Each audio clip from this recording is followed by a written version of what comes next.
Bon mardi, les résidences du marché. Donc, retour de vacances pour moi. Une petite semaine, mais réénergisée par du bon temps en famille, du soleil et bien heureuse de vous retrouver. Donc, fidèle à mes habitudes, je vous retrouve et voici donc votre point de presse de la semaine. Je commence en force parce que je trouve ça très important à retenir. En fait, je veux vous parler de vigilance, je veux vous parler de fraude. Donc, on en a déjà parlé dans le passé. Les services de police de Sainte-Thérèse étaient venus aussi vous offrir une conférence de sensibilisation. Je me permets aujourd'hui de refaire un rappel parce que malheureusement, dans notre société, il n'y a pas que des gens bien intentionnés. On a envie de croire, en tout cas, qu'il y en a une très grande majorité. Je pense que les gens, instinctivement, sont bons et bienveillants, mais certains d'entre eux, malheureusement, font partie de ce groupe de gens bienveillants. Or, donc, on a des fraudeurs qui ont tendance à vouloir vous viser dans les résidences privées pour aînés pour soustraire, entre autres, de l'argent. Donc, on a une responsabilité envers vous et on vous veut en sécurité. La sécurité, c'est pas juste être dans son appartement, mais c'est aussi d'être bien informé. Les fraudeurs, malheureusement, sont créatifs souvent. On aimerait bien qu'ils mettent à profit leur intelligence et leur créativité à autre chose. Mais on en avait parlé dans le passé. Des fois, ils peuvent vous appeler en disant qu'ils sont partis d'un corps policier, qui sont des enquêteurs, qui vous appellent d'une prison, tout se peut. Ils vont souvent utiliser des moyens qui sont émotifs. Donc, ils vont vous dire qu'il y a un membre de votre famille qui est dans le besoin ou qu'il y a quelqu'un que vous aimez beaucoup qui vient de se faire arrêter puis qu'il faut donner des sous pour le libérer. Tout ça, c'est non. OK? Donc, il y a personne qui va vous appeler à la police pour vous demander une rançon pour sortir quelqu'un de prison. Ça n'existe pas. Donc, ce type de demande-là, soyez très à l'affût parce qu'on s'entend que les histoires peuvent être nombreuses, il n'y a pas que celle-là.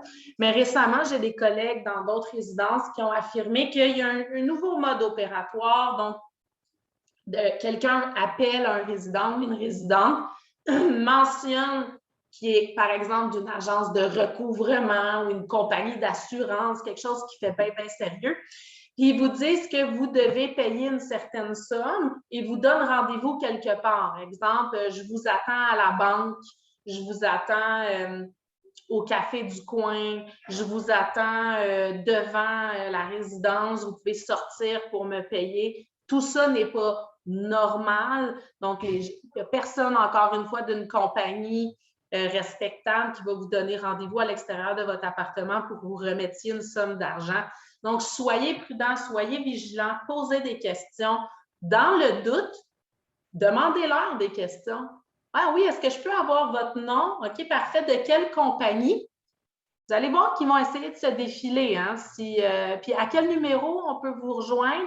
Puis vous raccrochez tout ça, puis vous venez nous voir. Venez nous le dire, on va vous aider, on va le signaler à la police.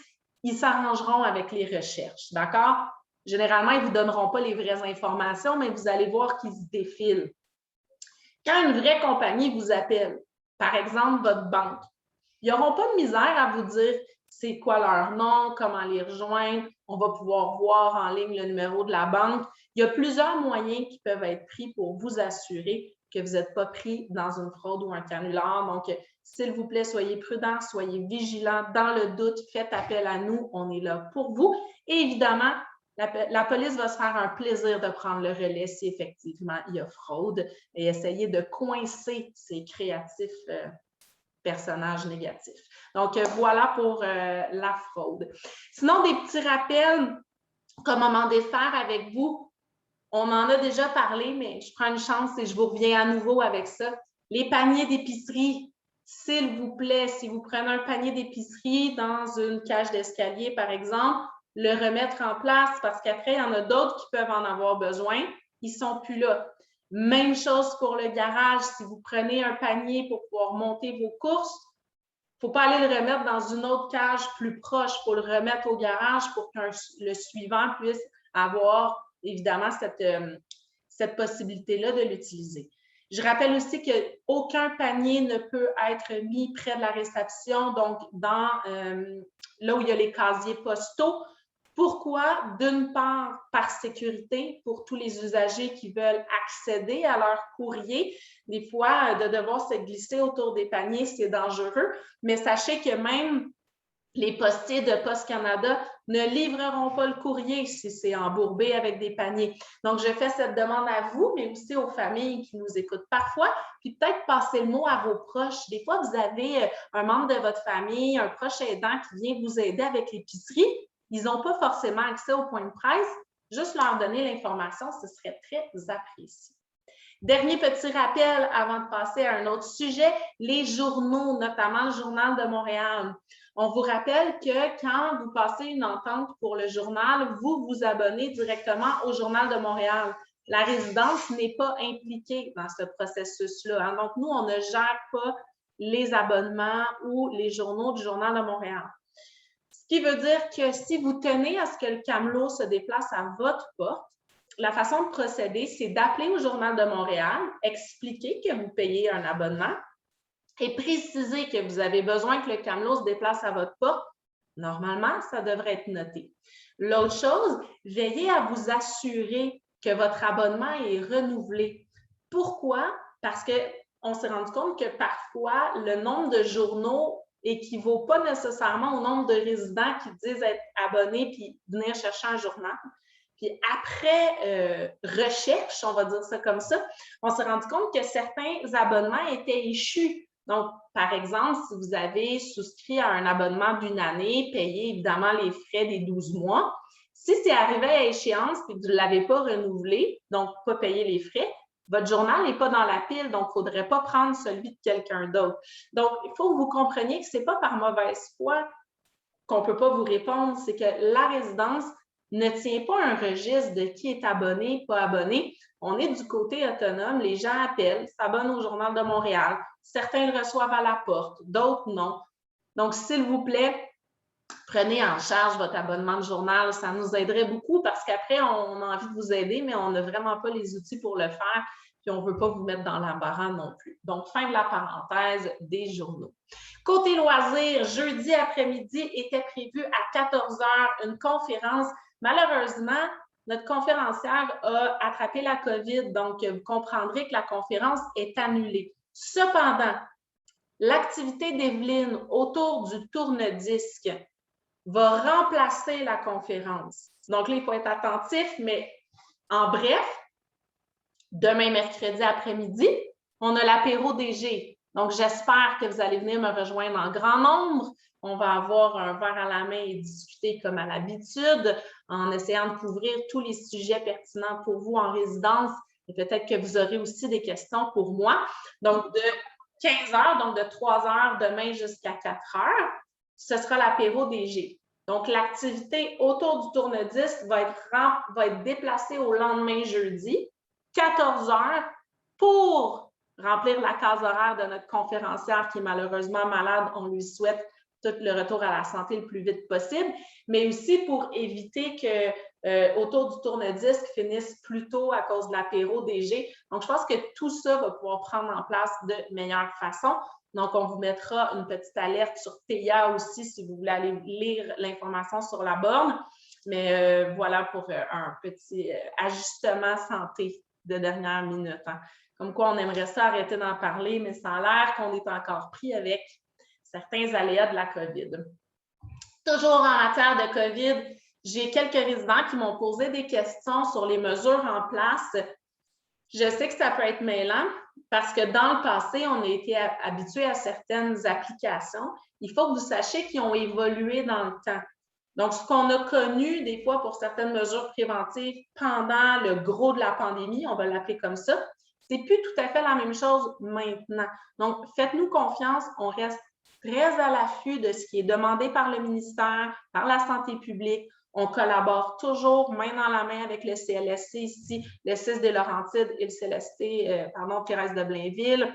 Ils se déplacent aussi pour s'assurer de notre compréhension des applications. Pourquoi je veux vous rassurer là-dessus, c'est que je ne veux pas qu'on tombe dans une chasse aux sorcières. On le sait qu'il y a des cas de COVID dans la résidence. On sait qu'il y a un statut d'éclosion à signature. Oui, il y a des cas de COVID aussi à l'autonome. Les gens visés sont identifiés, on les a rencontrés, sont en isolement. Donc, je sens un petit relent là, avec la 7e vague. Je comprends qu'il y a des petites inquiétudes qui peuvent s'installer, mais de dire, bien, pourquoi une telle, je l'ai vue en bas? Ou... Si vous êtes inquiet, vous pouvez vous adresser aux soins, mais je vous rassure, tout ce qui a dû être mis en place est mis en place. Et oui, entre autres choses, les résidents signatures qui sont doublement confirmés comme n'ayant pas la COVID et ayant l'autorisation de la santé publique pour circuler en résidence ont le droit à y mettre le masque pour les déplacements, mais ils ont le droit, par exemple, de passer par l'autonome pour aller à l'extérieur, d'aller consommer un repas. Donc, oui, normalement, le statut d'éclosion faisait en sorte qu'on divisait hermétiquement les zones. Ce n'est plus ce qui est demandé de façon si catégorique. Vous le voyez dans les médias, le gouvernement nous appelle à tranquillement apprendre à vivre avec la COVID. Hein? Ça fait drôle à dire, mais c'est quand même ça. On n'est pas rendu à dire que c'est comme un rhume ou une grippe. Hein? Des fois, j'ai l'impression qu'on saute de tout un à tout l'autre. On n'est pas rendu à dire que c'est comme un rhume ou une grippe, mais progressivement, on assouplit certaines mesures, on s'expose un petit peu plus, mais dans un certain cadre de prudence. Et on va faire confiance au gouvernement que ces pas-là, ces petits pas-là de rang vont nous ramener vers une vie comme on a connu avant la COVID. Donc, si je conclus là-dessus, on ne stigmatise pas les gens de signature ou de l'autonome. Il y a aussi des gens qui ont la COVID à l'autonome, puis pourtant, les résidents de l'autonome peuvent aller manger en salle à manger ou circuler. S'il y a inquiétude à avoir, on s'adresse directement aux résidents. Et si vous avez besoin d'être assuré sur des mesures spécifiques, venez nous voir. Idéalement, vous vous adressez aux soins, direction soins, réception des soins, où une infirmière pourra vous rappeler, puis on essaiera de vous rassurer de notre mieux. Donc, voilà pour la COVID. Dernier point à la demande de notre chef, François. François fait de son mieux pour mettre le plus de détails possible sur le menu, mais les carrés dans TIA, là, puis sur le grand tableau, on ne peut pas écrire beaucoup de mots. Hein. Donc, des fois, si vous avez des questions sur, par exemple, c'est quoi ça, basmati? Ben, en fait, basmati, c'est une sorte de riz, un riz qui est blanc, qui est légèrement parfumé. Vous en avez déjà mangé, mais qui goûte un peu autrement qu'un riz minute, par exemple, qui va être très, très neutre au niveau du goût. C'est un riz qui est beaucoup utilisé en Asie, en Inde, tout ça. Donc, c'est le genre d'informations qu'on peut vous donner. On va essayer de mettre ça toujours le plus simple possible. Mais des fois, si vous vous demandez c'est quoi l'accompagnement, est-ce qu'on peut mieux m'expliquer ce qui est prévu ce midi? N'hésitez pas à aller voir notre équipe, François, mais aussi Hugo, qui est notre responsable de salle, qui, lui, est toujours avisé de ce qui est le menu. Puis s'il a des questions lui-même, il va aller les poser. Mais osez nous demander, ça va nous faire plaisir. Si vous vous asseyez à table, vous hésitez, vous voulez savoir c'est quoi l'accompagnement, vous avez besoin qu'on vous explique un peu mieux c'est quoi les options du menu à la carte, ça va nous faire plaisir de le faire. Donc voilà, demande passée au nom de notre chef qui, avec toute sa bienveillance, veut tellement vous faire plaisir. Donc, sur ce, je vous souhaite une excellente semaine en espérant qu'il fasse soleil. Il annonçait de la pluie aujourd'hui, mais il y en a tellement eu hier qu'on a une petite pause. On a un peu plus de lumière. Donc, on va s'espérer une belle semaine d'été. Pas trop collante. On aime ça chaud, sec, pas trop chaud, pas trop froid. Mais bon, dans l'idéal. Sur ce, à mardi prochain et portez-vous bien. Bye bye.